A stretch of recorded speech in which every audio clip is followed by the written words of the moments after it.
ચાલો વિદ્યાર્થી મિત્રો, ધોરણ 10માં પ્રકરણ આપણે 10 વર્તુળની ચર્ચા કરી. હું મકાતી સર તમને આજે વર્તુળ ચેપ્ટરનો અભ્યાસ કરાવીશ. તો પ્રથમ તો એ કે વર્તુળ એટલે શું. આમ તો આપણે ધોરણ 8 ધોરણ 9માં વર્તુળની થોડીક પ્રાથમિક સમજ આવી ગઈ છે, પણ વર્તુળને આપણે દોરવું હોય ને વર્તુળની વ્યાખ્યા આપવી તો શું આપવી. તો વર્તુળ એટલે શું, તો આપણે સમતલનો ખ્યાલ આવી ગયો છે. જે આ પેજ છે, આ પેજ એને આપણે સમતલ તરીકે ઓળખીએ.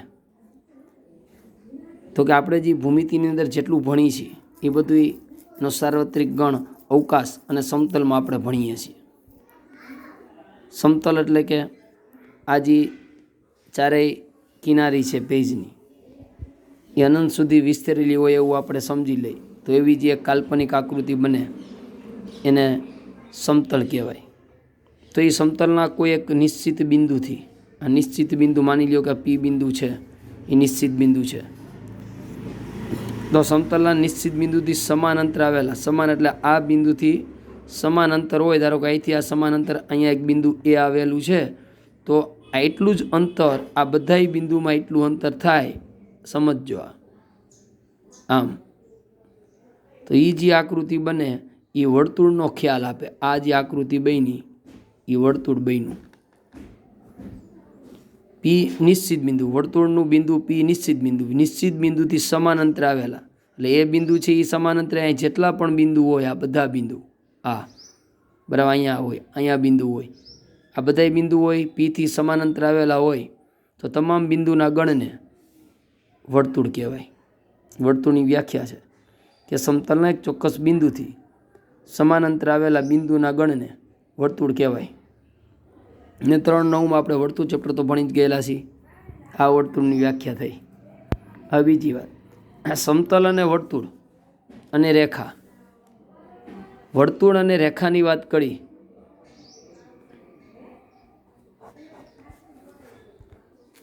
તો એવી આપણે આકૃતિ દોરી. ધારો કે આ વર્તુળ છે, હું નીચે રેખા દોરું તો તમે જોઈ શકો છો કે આ રેખા એલ ને આ વર્તુળ પી, કેન્દ્રિત વર્તુળ પી ને રેખા એલ, આ રેખા અને વર્તુળ એકબીજાને છેદતા નથી. આ બેનો છેદગણ ખાલી ગણ આવે. વર્તુળ અને રેખાની વાત કરી છે. આ પરિસ્થિતિ એક કે બેનો છેદગણ ખાલી ગણ આવે, બે છેદતા નથી, બરાબર છે. બીજી પરિસ્થિતિ એવી આવે કે માની લો કોઈ રેખા વર્તુળની વચ્ચેથી પસાર થઈ, તો વર્તુળને બે ભિન્ન બિંદુમાં છેદે, એક એ ને અને બી. આ બે ભિન્ન બિંદુમાં રેખા એલ વર્તુળને બે ભિન્ન બિંદુમાં છેદે, તો આને વર્તુળની છેદિકા કહેવાય.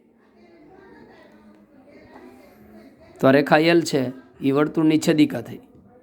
ત્રીજી પરિસ્થિતિ એવી બની કે રેખા અને વર્તુળ,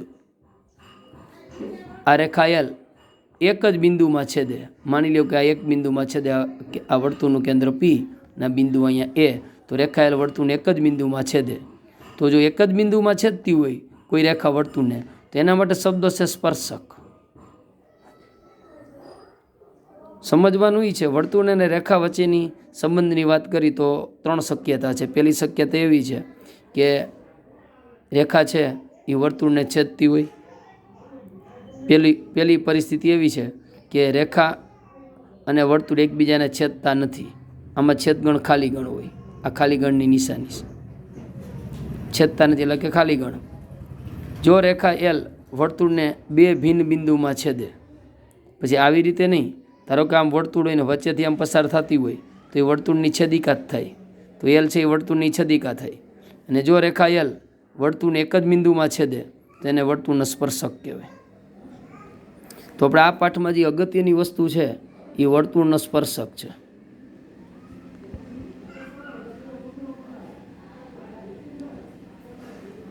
આપણા પાઠમાં જે અગત્યની વસ્તુ શીખવાની છે વર્તુળનો સ્પર્શક છે. તો વર્તુળના સ્પર્શકની વ્યાખ્યા આપવી તો આ જ વ્યાખ્યા અહીંયા છે એ જ બરાબર છે કે કોઈ પણ આપેલ વર્તુળ હોય, વર્તુળને એક બિંદુમાં છેદતી રેખા, આ વર્તુળ છે, બરાબર. ધારો કે એક બિંદુ અહીંયા પીમાં છેદે છે આ રેખા એલ, આ પી બિંદુમાં છેદે છે તો રેખા એલ વર્તુળને જો એક અને માત્ર એક બિંદુમાં છેદતી હોય તો રેખા એલને વર્તુળનું શું કહેવાય? સ્પર્શક કહેવાય. આ બરાબર ધ્યાન રાખજો. પછી એવું નથી આ રીતે છેદતી હોય, એક બિંદુમાં રેખા એલ આ રીતે છેદતી હોય, ઉપર છેદતી હોય, આમેય છેદતી હોય, અહીંયા આમેય છેદતી હોય, આમેય છેદતી હોય. એક શરત એક કે ગમે ત્યાં એક બિંદુમાં છેદતી કોઈ રેખા વર્તુળને એક બિંદુમાં છેદતી હોય તેના વર્તુળનો સ્પર્શક કહેવાય. આ ખાસ તમારે ધ્યાન રાખવાની છે એની વ્યાખ્યા, વર્તુળનો સ્પર્શક. જોકે આપણે પ્રમેય 10.1ની ચર્ચા કરી તો ખાલી એની પ્રતિજ્ઞા એમ છે, વર્તુળના કોઈ એક બિંદુએ દોરેલ સ્પર્શક સ્પર્શ બિંદુમાંથી પસાર થતી ત્રિજ્યાને લંબ હોય.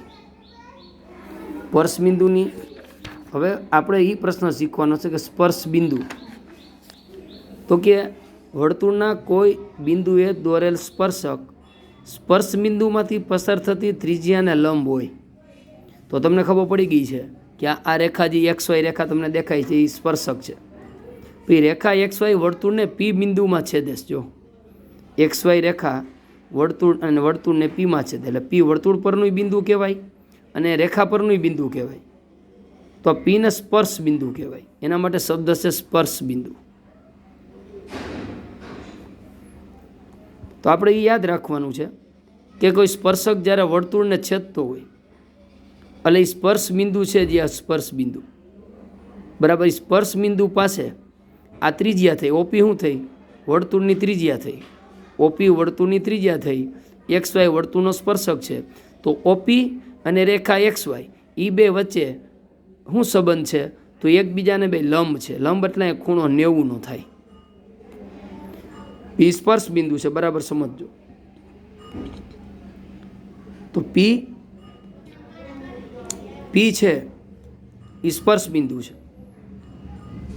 તો કોઈ પણ સ્પર્શક એના ત્રિજ્યાને હંમેશા લંબ હોય. લંબ એટલે પી છે એ ખૂણો 90નો થાય. આ ખાસ મગજમાં રાખજો. આ પ્રકારની આકૃતિ આપણે દાખલામાં અતિ ઉપયોગી છે. આ જ આકૃતિઓ આવશે, બરાબર છે.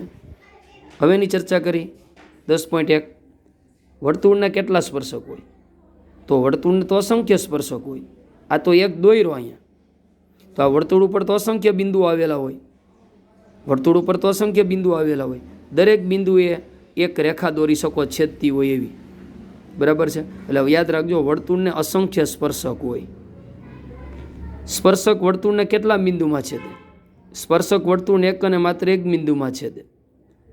વર્તુળની બે બિંદુમાં છેદતી રેખાને વર્તુળની છેદિકા કહેવાય. વર્તુળને વધુમાં વધુ ખાલી જગ્યા સમાંતર સ્પર્શક હોય. બે સમાંતર સ્પર્શક દોરી શકાય. સમાંતર એટલે આ જે રેખા આપણે દોરી આ એક, અને સમાંતર દોરવી હોય તો અહીંયા ઉપર હું દોરી શકું છું. અહીંયા ઉપર જામ લ્યો, તો આ રેખા આવી રીતે. તો તમારે સમાંતર સ્પર્શક દોરવા હોય ગમે ત્યાં આ બાજુ દોરી શકો, આ બાજુ દોરી શકો. પણ સમાંતર દોરવા હોય તો વધુમાં વધુ બે સ્પર્શક દોરી શકાય. વર્તુળ અને સ્પર્શકના સામાન્ય બિંદુને સ્પર્શ બિંદુ કહેવાય, બરાબર. ને મેં હમણાં જ વાત કરી કે પાયથાગોરસ પ્રમાણેના દાખલા આવશે. શું રકમ છે વાંચો. 5 સેમી ત્રિજ્યાવાળા વર્તુળના કોઈ બિંદુ પી આગળ, તો 5 સેમી ત્રિજ્યા એટલે ઓપી છે એ 5 સેમી ત્રિજ્યા થઈ, બરાબર સમજજો. ઓપી 5 સેમી ત્રિજ્યા થઈ. એક સ્પર્શક એટલે સ્પર્શક XY છે, બરાબર છે. એક સ્પર્શક PQ એટલે PQ છે એ સ્પર્શક છે. XY ઉપર PQ બોલું કે XY કહું એક જ થાય. કેન્દ્ર ઓમાંથી પસાર થતી રેખાને Q બિંદુએ છેદે છે. કેન્દ્ર ઓમાંથી પસાર થતી રેખાને Q બિંદુમાં છેદે છે. તો આપને ખબર હોવી જોઈએ કે આ Qમાંથી એક રેખા દોરવાની જે O બિંદુમાંથી છેદતી હોવી જોઈએ, બરાબર છે.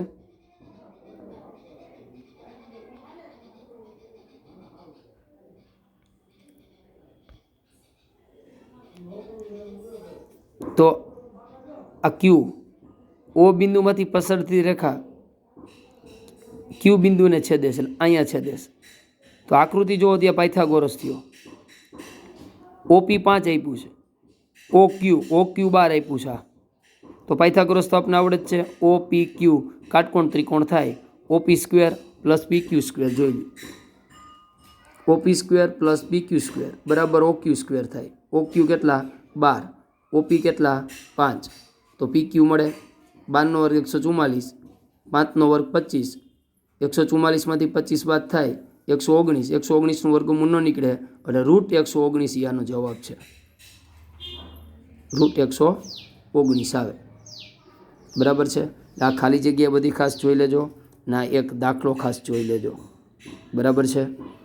બસ બીજું આમાં કાંઈ છે નહીં, તો આમાં ખાલી એટલું તમને કીધું છે. એવી આકૃતિ દોરો કે એક વર્તુળ દોરો જે પૈકી એક વર્તુળનો સ્પર્શક, એમાં એમ કીધું એક વર્તુળનો સ્પર્શક હોય ને બીજી છેદિકા હોય.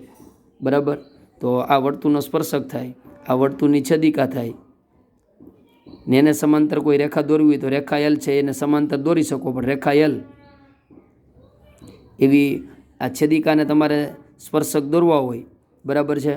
એક વર્તુળનો સ્પર્શક બીજી વર્તુળની છેદિકા આપેલ હોય, આપેલ રેખાને સમાંતર એવી બે રેખાઓ દોરો. તો અહીંયા આપણે L રેખા છે, એ આપેલ રેખા O વર્તુળનું કેન્દ્ર છે. બરાબર, રેખા L આપી છે, તો Lને સમાંતર છે આ PT રેખા છે, એ સ્પર્શક થાય, અને AB રેખા છે એ છેદિકા થાય.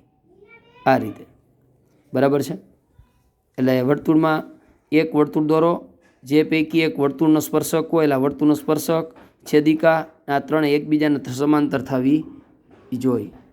ઓકે મિત્રો.